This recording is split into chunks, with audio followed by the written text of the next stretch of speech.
Attorney General Sessions, you have several times this afternoon prefaced your responses by saying, to the best of your recollection.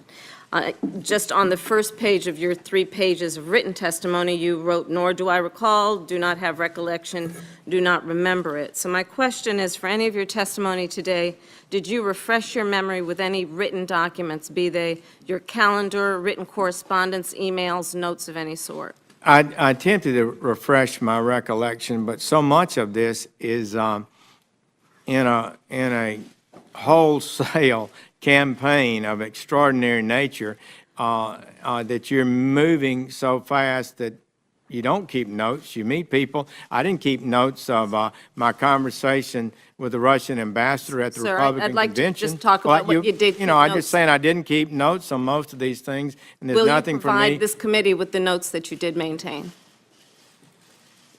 As appropriate, I will supply the committee with documents. Can you please tell me what you mean when you say appropriate? I would have to consult with lawyers in the department who know the proper procedure before disclosing documents that are held within the Department of Justice.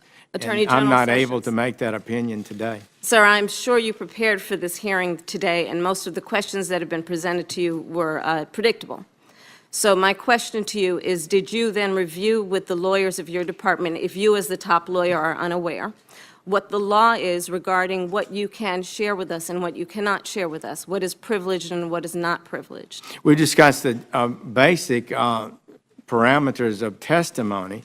I frankly have not discussed documentary disclosure rules. Will you make a commitment to this committee that you will share any written correspondence, be they your calendars, records, notes, emails, or anything that has been reduced at any point in time in writing to this committee where legally you actually have an obligation to do so? I'll commit to reviewing the rules of the department, and as and when that issue is raised, to respond appropriately.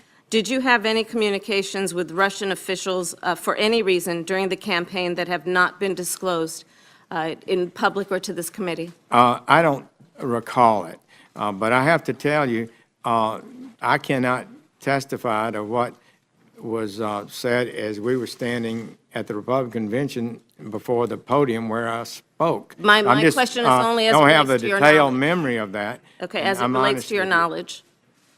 Did you have any communication with any Russian businessmen or any Russian nationals? I don't believe I had any conversation with Russian businessmen or Russian nationals. Are you aware of any communications? Although a lot of people were at the convention, it's conceivable that somebody came Sir, up I to me. have just a few. Well, you let me qualify it. If I don't qualify it, you'll accuse me of lying. So I need to be correct as best I can. I do want you to be honest. And I'm not able to be rushed this fast. It makes me nervous. Are you aware of any communications with other Trump campaign officials and associates that they had with Russian officials or any Russian nationals? I don't recall that. And are you aware of At this moment.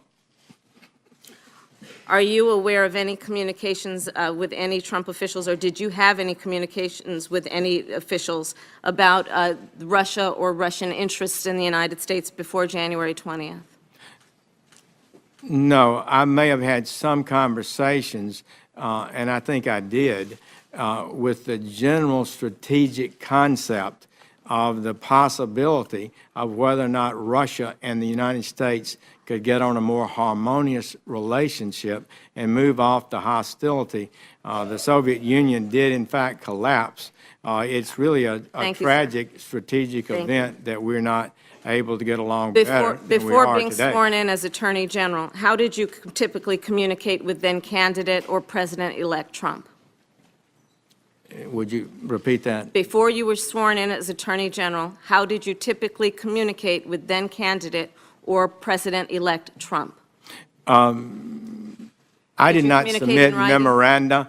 I did not make formal presentations. Did you ever communicate with him in writing? I don't believe so.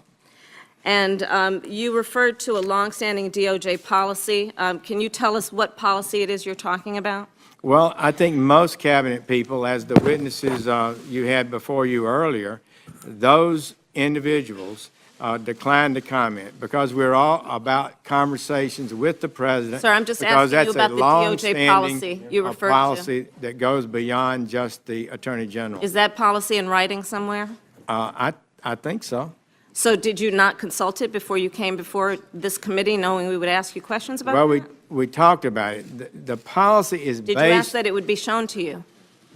the policy is based on the principle that the president. Sir, I'm not asking about the principle. I'm asking when you Well, I'm knew that you unable would be to asked answer the these question. questions and you would rely on that policy, did you not ask your staff to show you the policy that would be the basis for you refusing to answer the majority of questions that have been Chairman, a witness should be allowed asked to of you? answer the question. Senators will allow the chair to control the hearing. Senator Harris, let him answer. Please Time's do. expired. Thank you. We talked about it, and we talked about the real principle that's at stake. It's one that I have some appreciation for, as having spent 15 years in the Department of Justice, 12 as United States Attorney, and that principle is that the Constitution provides the head of the executive branch certain privileges, and that members, one of them is confidentiality of communications. And it is improper for agents of any department any departments in the executive branch to waive that privilege without a clear approval Mr. Chairman, of the president. I have asked And that's the Mr. situation we're Sessions in. for a yes or no.